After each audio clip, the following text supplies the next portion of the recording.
25ನೇ CM ಆಗಿ ಡಿಕೆಶಿ ಪ್ರಮಾಣ ವಚನ, ಅಜ್ಜಯ್ಯನ ಹೆಸರಿನಲ್ಲಿ ಪ್ರತಿಜ್ಞೆ ಸ್ವೀಕಾರ. ಇನ್ನು ಮುಂದೆ ರಾಜ್ಯದಲ್ಲಿ ಡಿಕೆ ದರ್ಬಾರ್.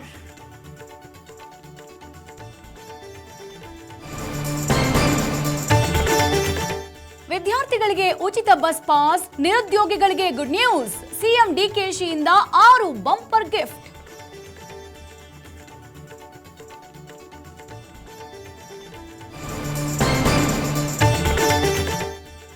ಡಿಕೆಶಿ ಜೊತೆ 13 ಸಚಿವರ ಪ್ರಮಾಣ ವಚನ.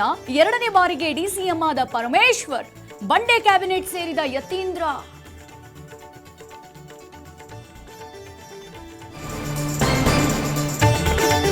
ಪದಗ್ರಹಣ ಮುಗಿತು, ಖಾತೆ ಲಾಬಿ ಶುರುವಾಯಿತು. ಪ್ರಬಲ ಖಾತೆ ಮೇಲೆ ಹಲವರ ಕಣ್ಣು.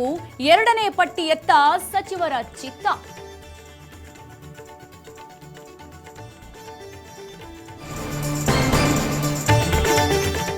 ಇಂದು ವಿಶ್ವ ಯೋಗಾಸನ ಕ್ರೀಡಾ ಚಾಂಪಿಯನ್ಶಿಪ್. ಅಹಮದಾಬಾದ್ನಲ್ಲಿ ಯೋಗಾಸನದ ವಿಶ್ವ ಮಹಾಕೂಟ. ಚಾಂಪಿಯನ್ಶಿಪ್ಗೆ ಮೋದಿ ಚಾಲನೆ.